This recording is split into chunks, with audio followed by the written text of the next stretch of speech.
Operation માયામાં હજી સુધી નથી મળી સફળતા, ત્યારે ગ્રાઉન્ડ ઝીરો પર ન્યૂઝ 18 ગુજરાતીની ટીમ પહોંચી 50 કલાકથી ચાલી રહેલા ઓપરેશનનો વિરામ જોવા મળી રહ્યો છે। બાળકીની શોધખોળમાં ખૂંદી નાખ્યું છે આખું જંગલ, ત્યારે 500 કરતા વધુ લોકો શોધખોળમાં જોડાયા તો જંગલ વિસ્તાર હોવાથી શોધખોળમાં મુશ્કેલી પડી રહી છે।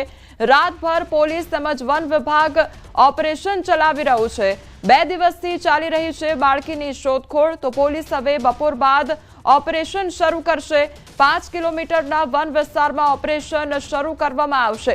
તો સુરત કામરેજના વાવ ગામે હચમચાવી નાખતી ઘટના સામે આવી છે। શ્રમજીવી પરિવારની 1 વર્ષની બાળકીને શ્વાન ખેંચી ગયું, તો 30 કલાકથી વધુ સમય છતાં બાળકીની કોઈ ભાળ મળી નથી। રાત્રે પુત્રીને જમીન પર સુવડાવી માતા રસોઈ બનાવતી હતી, તો શ્વાન બાળકીને લઈને ત્યાંથી ભાગ્યું હતું। પોલીસે ડ્રોનની મદદ વડે બાળકીની શોધખોળ શરૂ કરી છે। આશરે 200થી વધુ લોકો શોધખોળ કરી રહ્યા છે, તો ડોગ સ્ક્વોડ અને એફએસએલની પણ શોધખોળમાં લાગી ગઈ છે। કલાકો વીત્યા છતાં બાળકીની હજી કોઈ ભાળ મળી નથી, તો ડોગ સ્ક્વોડ અને એફએસએલ ટીમ સ્થળ પર પહોંચી છે। કામરેજ પોલીસની ટીમ પણ બાળકીને શોધવા માટે કામે લાગી ગઈ છે। સુરત જિલ્લાના કામરેજ તાલુકાના વાવ ગામ ખાતે રહેતી અને કન્સ્ટ્રક્શન કામ માટે આવેલું મધ્યપ્રદેશના પરિવારની 1 વર્ષીય બાળકી કે જે માતા સાથે ઘર પાસે સૂતેલી હતી, તેને શ્વાન ઉચકીને લઈ જવાની ઘટના બનતા સમગ્ર વિસ્તારમાં ચકચાર મચી જવા પામી હતી। જોકે શ્વાન બાળકીને પોતાના મોઢામાં લઈ જતા માતા જોતા બૂમાબૂમ કરી હતી, જેને લઈને નજીકમાં કામ કરતા શ્રમિકો અને વેરિયાના લોકો આ શ્વાન પાછળ દોડ્યા હતા અને જોતજોતામાં શ્વાન સામે દેખાતા નીલગિરીના ખેતરમાં આ બાળકી માયાને લઈને પહોંચ્યું હતું। જોકે ગામના લોકો પહોંચી જતા બાળકીને લઈને શ્વાન ત્યારબાદ ત્યાંથી નહેર કૂદીને શેરડીના ખેતર બાજુ પહોંચ્યું હતું। જોકે સમગ્ર ઘટનાને 50 કલાક થઈ જવા છતાં પણ હજુ 1 વર્ષીય બાળકી માયા હજુ પણ મળી નથી। તેનું લેગિન્સ મળી આવ્યું હતું, જેને લઈને પોલીસની અલગ અલગ 6 કરતાં વધુ ટીમો અને એરિયાના 500 લોકો સાથે જે નહેર છે, નહેરમાં શ્વાનને જોવામાં આવતા ફાયર બ્રિગેડની ટીમની મદદ લેવામાં આવી હતી। ખેતરોની પાછળ આવેલી વન વિભાગ વિસ્તાર હોવાથી વન વિભાગના કર્મચારીઓની મદદ લેવામાં આવી હતી। બાળકીની લેગિન્સ મળી આવતા શ્વાનો દ્વારા ડોગ સ્ક્વોડ દ્વારા તેને સૂંઘાડી બાળકીની લોકેશન મેળવવાનો પ્રયાસ કરવામાં આવ્યો હતો, પણ ઘટનાના 50 કલાક બાદ પણ બાળકી હજુ મળી આવી નથી। ખાસ કરીને જે ખેતરો દેખાય છે એ જંગલ વિસ્તાર અને ખેતરોને લઈને શ્વાન ક્યાં ગયું તેની શોધખોળ કરવી મુશ્કેલ છે। ત્યારે પોલીસ દ્વારા ડ્રોન ઉડાડી સમગ્ર વિસ્તારનો સર્વે કરવામાં આવ્યો હતો। 5 કિલોમીટર જેટલો એરિયા આખો ફેંદી વાળવામાં આવતા છતાં પણ શ્વાન અથવા બાળકીના કોઈપણ અવશેષો મળી આવ્યા નથી, જેને લઈને લોકોમાં આક્રોશ જોવા મળી રહ્યો છે। કહી શકાય કે દક્ષિણ ગુજરાતમાં દીપડાનો આતંક જોવા મળતો હતો। ઘરની બહાર સૂતેલા બાળકો હોય, મહિલા હોય, પુરુષોને કહી શકાય દીપડા ઉચકીને મારણ કરવા લઈ જતા હોય તેવી ઘટનાઓ સામે આવી હતી, પણ હવે શ્વાન 1 વર્ષની બાળકી માયાને લઈ ગયા બાદ કોઈ પણ ભાળ મળી નથી। 50 કલાક થવા છતાં પણ 500 કરતાં વધુ લોકોએ તેની તપાસ કરી છે, પણ જ્યારે આ બાળકીની કોઈ શોધખોળ મળી નથી, ત્યારે કહી શકાય કે જે પ્રકારનો આ વિસ્તાર છે, જંગલિયાળ વિસ્તાર છે, ખેતરિયાળ વિસ્તાર છે, એટલે કે 10 ફૂટ ઊંચું અહીંયા શેરડી છે અને આ શેરડીની વચ્ચે પોલીસ અને ગામના લોકો પહોંચીને બાળકીની શોધખોળ શરૂ કરી હતી, પણ બાળકીને 50 કલાક થઈ ગયા બાદ પણ કોઈ પણ જાતની ભાળ મળી નથી। ત્યારે હું કેમેરામેન જીગરને કહીશ કે દ્રશ્ય બતાવશે કે સામે નીલગિરીના ખેતરમાં બાળકીને સુવડાવી તેનું મારણ કરતા કેટલાક લોકોએ જોયું હતું, પણ લોકોને જોતા આ શ્વાન બાળકીને લઈને તે બાજુથી આ નહેર બાજુ આવ્યો હતો અને ત્યારબાદ શ્વાન જોવામાં નથી આવ્યો કે જો કદાચ આ નહેરમાં બાળકી હોય તેને લઈને ફાયર બ્રિગેડની ટીમની પણ મદદ લેવામાં આવી હતી। કેમેરામેન જીગર ગુગળ સાથે કીર્તેશ પટેલ, ન્યૂઝ 18 ગુજરાતી, કામરેજ। હવે આગળ વાત કરીએ દારૂની રેલમછેલ વિશે।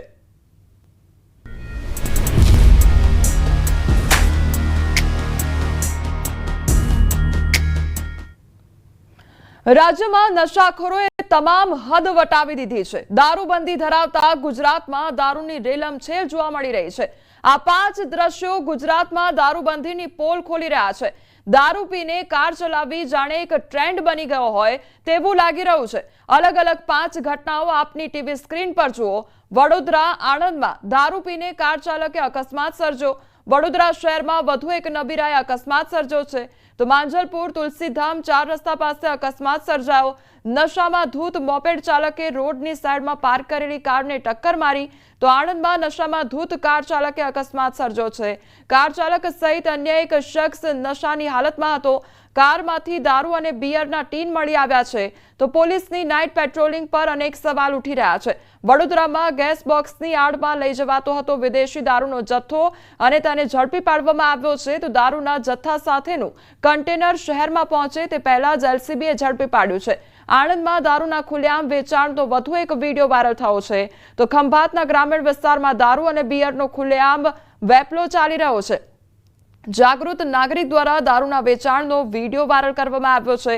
ન્યૂઝ 18 આ વાયરલ વિડીયોની પુષ્ટિ નથી કરતું તો દ્વારકાના ભાણવડના રાણપુર ગામમાં એલસીબી પોલીસના દરોડા પાડવામાં આવ્યા। બરડા ડુંગરમાં 1250 લીટર દેશી દારૂનો જથ્થો અને 37 ગોળના ડબ્બા સહિત 1.17 લાખનો જથ્થો જપ્ત કરવામાં આવ્યો છે। આ તરફ ખીમા શામળા અને ટપુ મોરી નામના બુટલેગરો પણ ફરાર છે। તો આને લઈને અનેક સવાલો પણ ઉદ્ભવી રહ્યા છે કે આખરે દારૂબંધી હોવા છતાં કેમ દારૂની રેલમછેલ જોવા મળી રહી છે। પોલીસની નજરમાં કેમ નથી આવતા આ દારૂડિયા તેને લઈને પણ અનેક સવાલો ઉદ્ભવી રહ્યા છે। શું પોલીસ દારૂના અડ્ડાઓથી અજાણ છે? શું તેમના દ્વારા યોગ્ય કાર્યવાહી કરવામાં આવે છે કે કેમ? યોગ્ય તપાસ થાય છે કે કેમ? તેને લઈને અનેક સવાલો થઈ રહ્યા છે।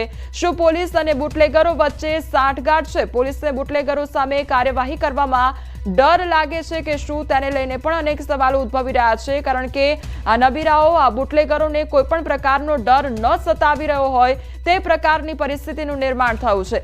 દારૂની આડમાં પોલીસ કોને બચાવી રહી છે ત્યારે રસ્તા ઉપર રખડતા નશેડીઓ પોલીસને કેમ નથી દેખાતા તેને લઈને પણ અનેક સવાલો ઉદ્ભવી રહ્યા છે। શું આ દ્રશ્યો પોલીસ અધિકારીઓને નથી દેખાતા?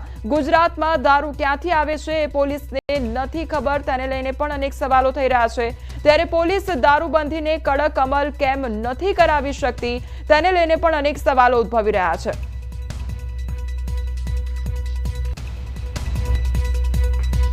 તો અમારી સાથે હાલ સંવાદદાતા વડોદરાથી હાર્દિક જોડાઈ ગયા છે અને અમદાવાદથી સંવાદદાતા પ્રણવ જોડાઈ ગયા છે।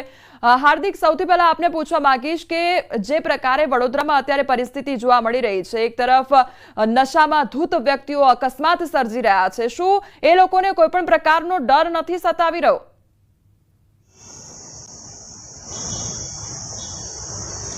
બિલકુલથી જો વડોદરા શહેરની વાત કરીએ તો વડોદરાને સંસ્કારી નગરી કહેવામાં આવે છે અને સંસ્કારી નગરીમાં રોજે રોજ નશાની હાલતમાં નબીરાઓ અકસ્માત સર્જે એ ખૂબ જ શરમજનક બાબત છે।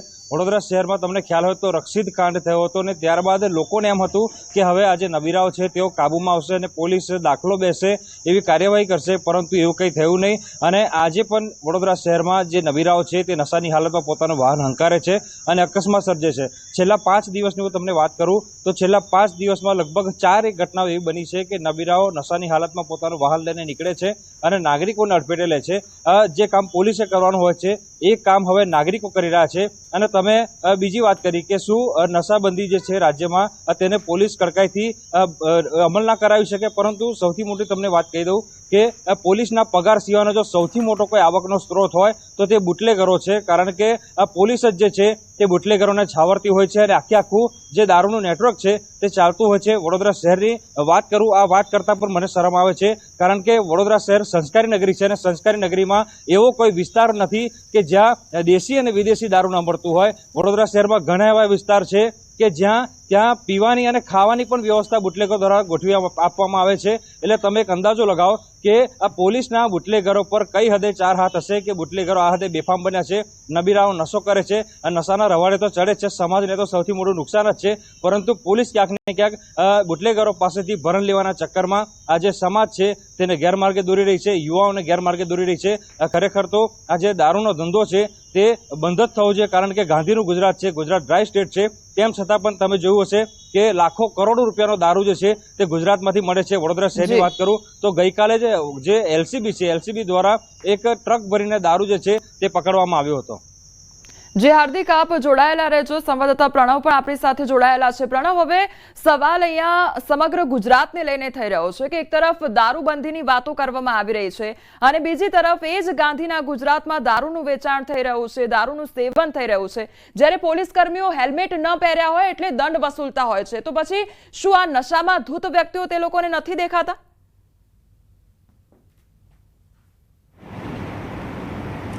કોમલ, સૌથી મોટો પ્રશ્ન જે થઈ રહ્યો છે, એક તરફ ગુજરાતમાં દારૂબંધી છે, ડ્રાય સ્ટેટ છે, તેમ છતાં પણ ગુજરાતની અંદર આજે ગલીએ ગલીએ દારૂ છે તે હોમ ડિલિવરી પણ થવા માંડ્યો છે. અને ખુદ સરકાર પોતાના વિધાનસભા ફ્લોર પર પણ સ્વીકારે છે કે ગુજરાતની અંદર દારૂ મળે છે, દારૂ પકડાય છે, પોલીસ કાર્યવાહી કરે છે, વિધાનસભાની અંદર નવા કાયદાઓ બને છે, કાયદાઓનું અમલીકરણ થાય છે, તેમ છતાં પણ ગુજરાતમાં આજ દિન સુધી, આજ મિનિટ સુધી ગલીએ ગલીએ દારૂ વેચાય છે, દારૂ દેશી બને છે. અને સાથે જ એ પણ કહી શકાય કે જે રીતે પોલીસ વિભાગ છે, પોલીસ વિભાગે અલગથી એસએમસી એ બનાવવામાં આવી છે કે ગુજરાતભરમાં તે દરોડા પાડે, પરંતુ આ એસએમસી પણ ક્યાં સુધી પહોંચશે? કારણ કે ગુજરાતનો એક એવો છેડો નથી કે છેડા ઉપર એ દારૂ ના મળતો હોય.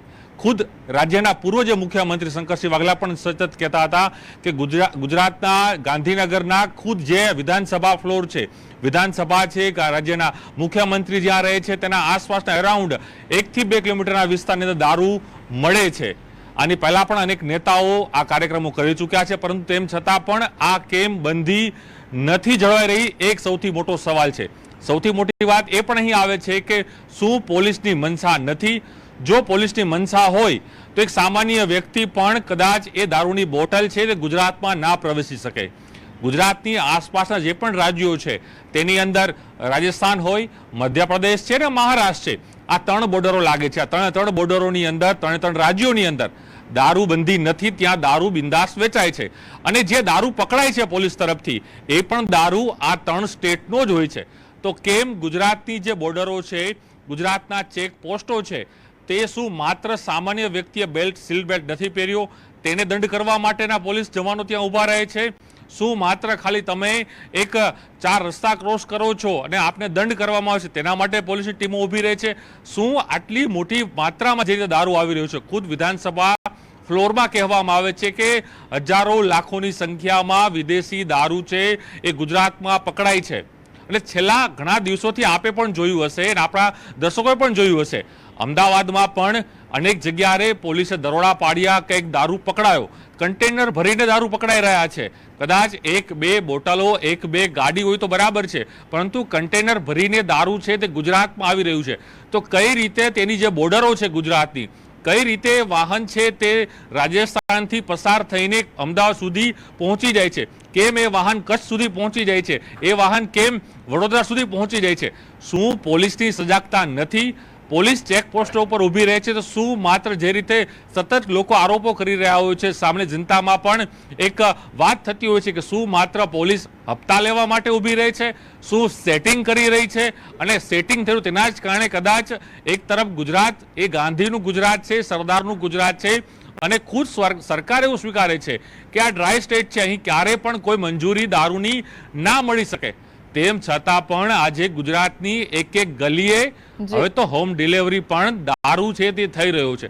તો શું પોલીસ જે ખાખી છે તે ખાખીની કામગીરી ઉપર ચોક્કસપણે આ સવાલો ઉભા થઈ રહ્યા છે? જે રીતે ખુદ પોલીસ પણ સ્વીકારે છે કે એ કામગીરી પણ એવી કરે છે કે અમે આ દારૂ પકડ્યો છે, તો કેમ એ દારૂ બોર્ડર ઉપરથી જ નથી પકડવામાં આવતો? આ સૌથી મોટો સવાલ છે. મેં પહેલા જ કહ્યું, રાજસ્થાન, મધ્યપ્રદેશ, મહારાષ્ટ્ર આ 3 જે રાજ્યો છે ત્યાં દારૂબંધી નથી, ત્યાંથી આ દારૂ આવે છે. ખુદ પોલીસ એની પ્રેસ નોટો હોય, પોલીસના અધિકારીઓ સ્વીકારે છે કે આ દારૂ ત્યાંથી આવે છે.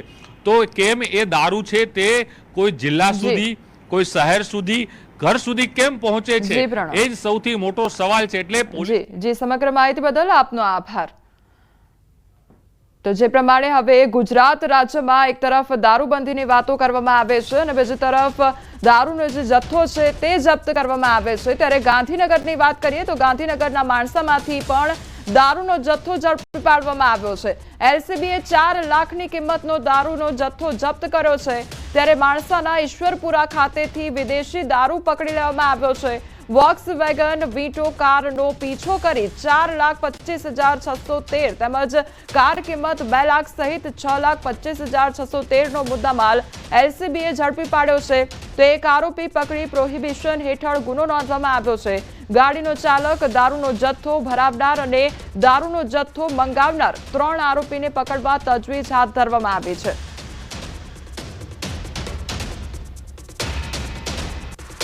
આ તરફ સુરતમાં ડ્રગ્સના નશામાં ચૂર યુવકનો વિડીયો વાયરલ થયો છે. નશામાં ધૂત યુવકે બસમાં મુસાફરો સાથે અભદ્ર વર્તન કર્યું હતું. સોશિયલ મીડિયામાં આ વિડીયો વાયરલ થઈ રહ્યો છે.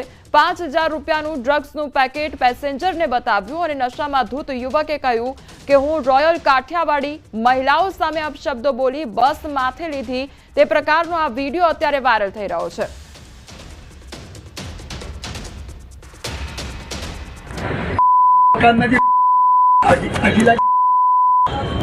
મારી ફોરી મેં પંચે પડ્યું એટલે બસમાં હું છું મેં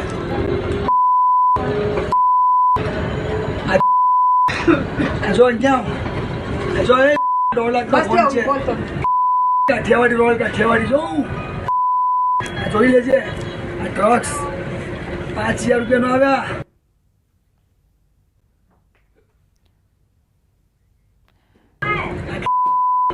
તો આ તરફ બીઆરટીએસ બસમાં નશાખોર યુવકના વાયરલ વિડીયોનો મામલો સામે આવ્યો છે. ત્યારે જાહેર પરિવહન સમિતિના ચેરમેન સોમનાથ મરાઠેને નિવેદન સામે આવ્યું છે અને આ બાબતે તપાસના આદેશ પણ આપવામાં આવ્યા છે. ડ્રાઈવરે બસને કેમ રોકી નહીં તેની તપાસ કરવામાં આવશે. તો આ બીઆરટીએસ બસ વરાછા કામરેજ રૂટની છે. લોકોને સોમનાથ મરાઠેની અપીલ અને આવા લોકોને બસમાં જ ઝડપીને પોલીસને હવાલે કરો તેવી અપીલ કરવામાં આવી છે. પેસેન્જરોના જીવને જોખમ હતું તેવું પણ કહેવામાં આવ્યું છે. આ તમામ વિગત આ પેસેન્જર ક્યાંથી બેઠો ક્યાં ઉતર્યો ત્યાં બસની અંદર બીઆરટીએસ બસની અંદર કંડક્ટર હોતો નથી, પરંતુ જે સ્થાનકથી બેઠો છે કેશિયર પાસે તેની ટિકિટ લીધી છે કે નહીં, સિક્યુરિટીને ત્યાં એની ચેકિંગ કરી કે નહીં, અને આ તમામ બાબતની વિગત અમે હવે આજે ભેગા કરી રહ્યા છે. તમામ વિગતો આવ્યા બાદ અમે પોલીસ ગુનો દાખલ કર્યો છે અને આ નસીબોને એના ઘર સુધી પહોંચીને એને પકડી પાડવાના છે અને એનો પોલીસ મારફત એનો વરઘોડો નીકળે. કચ્છમાં ફરી એકવાર ડ્રગ્સના પેકેટ મળી આવ્યા છે અને બીએસએફને પેટ્રોલિંગ દરમિયાન આ પેકેટ મળી આવ્યા છે. માદક પદાર્થોના 7 પેકેટ મળી આવ્યા છે. ત્યારે કચ્છના સરહદીય વિસ્તારમાંથી આ પેકેટ મળ્યા. લખપતના રોડાસર મેડી નજીકમાં આવેલા દરિયાઈ વિસ્તારમાં પેકેટ મળી આવ્યા છે. તો સુગરબેટમાંથી બીએસએફના જવાનોને પેટ્રોલિંગ દરમિયાન પેકેટ મળી આવ્યા છે. બિનવારસી મળી આવેલા પેકેટના પગલે બીએસએફના જવાનો દ્વારા આ વિસ્તારોમાં પેટ્રોલિંગ સઘન બનાવી દેવામાં આવ્યું છે. સમાચારોમાં આગળ વધીએ તે પહેલા રોકાઈશું એક બ્રેક માટે.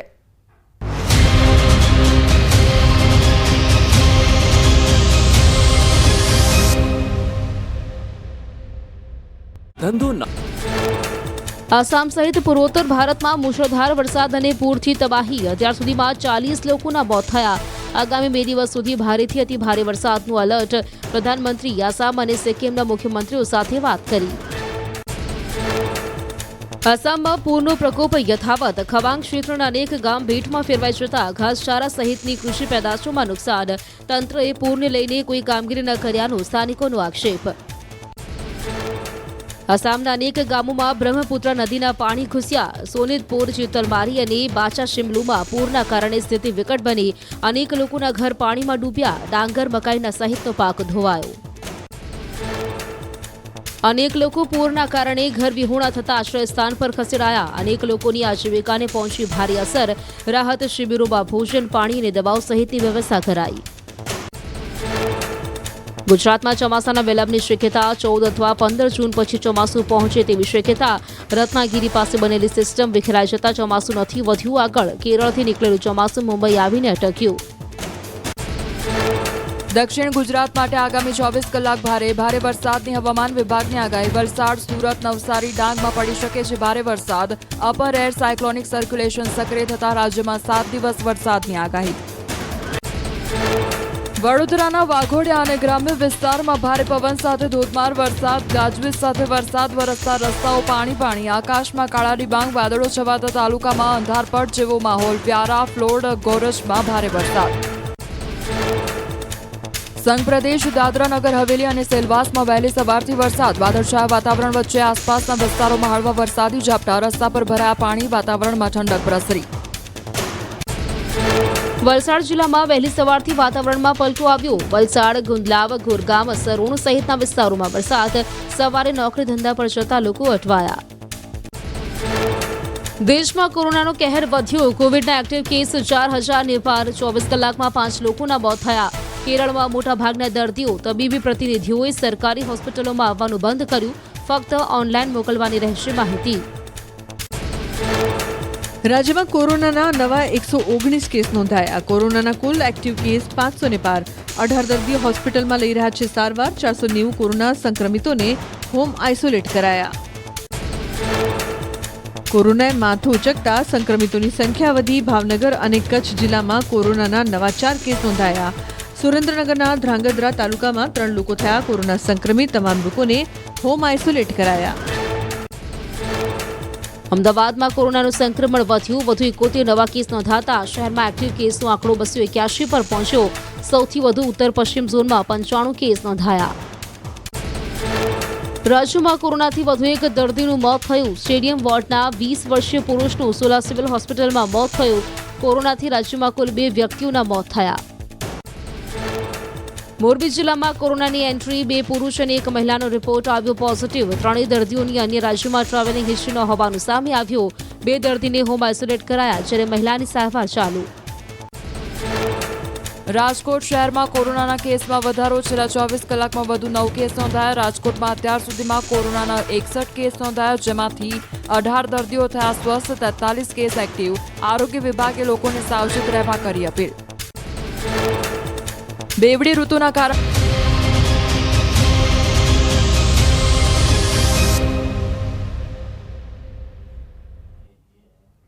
બ્રેક બાદ આપનું સ્વાગત છે. સમાચારમાં આગળ વધીએ તો સુરતમાં હોળી બંગલા પાસે મકાન ધરાશાયી થવાની ઘટના બની છે.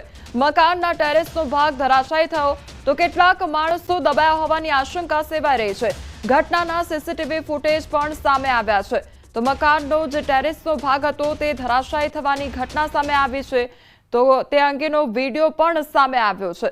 તો મકાન ધરાશાયી થવાનો મામલો અને કેટલાક માણસો પણ દબાયા હોવાની આશંકા સેવાઈ રહી છે.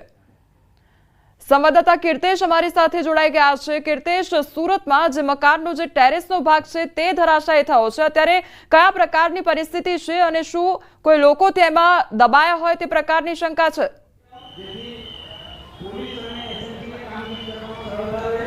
બિલકુલ, સૌપ્રથમ હું ઘટના સ્થળના વિઝ્યુઅલ બતાવવાનો પ્રયાસ કરીશ કે જે પ્રકારે આ વર્ષો જૂનું મકાન છે. આ મકાન ચોક્કસપણે 3 વખત નોટિસ આપવામાં આવી છે.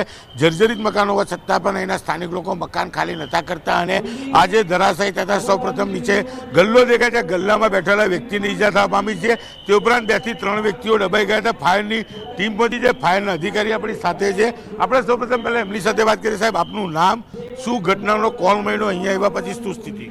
સબ ફાયર ઓફિસર બલવંતસિંહ. આપણે ફાયર કંટ્રોલ દ્વારા મહેસૂલ મળ્યો કે હોળી બંગલા પાસે આપણે મલિક બાબા કોમ્પ્લેક્સ છે. આ જગ્યાએ છે અને બિલ્ડિંગ મલિક બાબા કોમ્પ્લેક્સ અમુક ભાગ પડી ગયો છે જેમાં માણસો દબાઈ ગયા છે. એટલે તરત જ મુગલીસરા ફાયર સ્ટેશનના ટીમ, કતારગામ ફાયર સ્ટેશનના ટીમ ઓર ઘાંચીસરી ફાયર સ્ટેશનની ટીમ, 3 જગ્યાના ટીમો આ જગ્યા તરત જ આવી ગઈ. ઓર આવવા પછી એક માણસને આપણે ફાયર બ્રિગેડના જ્યારે જવાનો આ જગ્યા આપણે આવ્યા ત્યારે અને એક માણસ સમાન ઈજા હતા એટલે પબ્લિકે આને બહાર કાઢી ઓર લોખાત હોસ્પિટલમાં મોકલી આપેલો છે. પછી આને જોઈ કે આ બિલ્ડિંગમાં જે છે ને બધા માણસો ઉપર હતા એટલે તરત જ આ લોકોને બધા પાછળને ભાગથી જે દાદરના રસ્તો છે નીચે ઉતારી દીધા. અમુક પબ્લિકના લોકો એમ કહેતા હતા કે નીચે જો દુકાનો છે આમાં કોઈ ને કોઈ હોય એટલે શંકા પતે બધું દુકાનો આપણે ચેક કર્યા લેકિન અંદર કોઈ હતા નહીં. એમ સાહેબ, કેટલું જૂનું મકાન છે અને અત્યારે સ્ટ્રક્ચર શું કહી રહ્યું છે? હવે આ તો ઘણા જૂનું મકાન છે ઓર આને તમામ નોટિસો આપવામાં આવેલી છે ખાલી કરવા માટે. તો હવે આ બિલ્ડિંગ ઇન્સ્પેક્ટર આવ્યા છે. હવે આ હકીકત માહિતી બિલ્ડિંગ ઇન્સ્પેક્ટરે આપશે કે કેટલી જૂની છે ઓર કઈ રીતે આને કાર્યવાહી કરવું. બિલકુલ, સ્થાનિક લોકો છે. આપનું નામ શું કહેશો? મારું નામ અમીનભાઈ છે. 11 વાગ્યા આસપાસની ઘટના છે. અહીંયા અમે બેઠેલા હતા ને એકદમ ધડામ થઈને અવાજ આવ્યો એટલે અમે લોકો ભાગીને અહીંયા આવેલા. આવીને તરત અહીંયા બધું જોયું તો અંદર એવું હતું કે અહીંયા દુકાનો છે એટલે પબ્લિક પણ હશે એટલે બધું આગુ પાછું કરીને અંદરથી 3 થી 4 જણાને અંદરથી કાઢવામાં આવ્યા. કોઈને નાની મોટી બધાને ઈજા થયેલી હતી, એમાં એક બાળક પણ સામેલ હતો.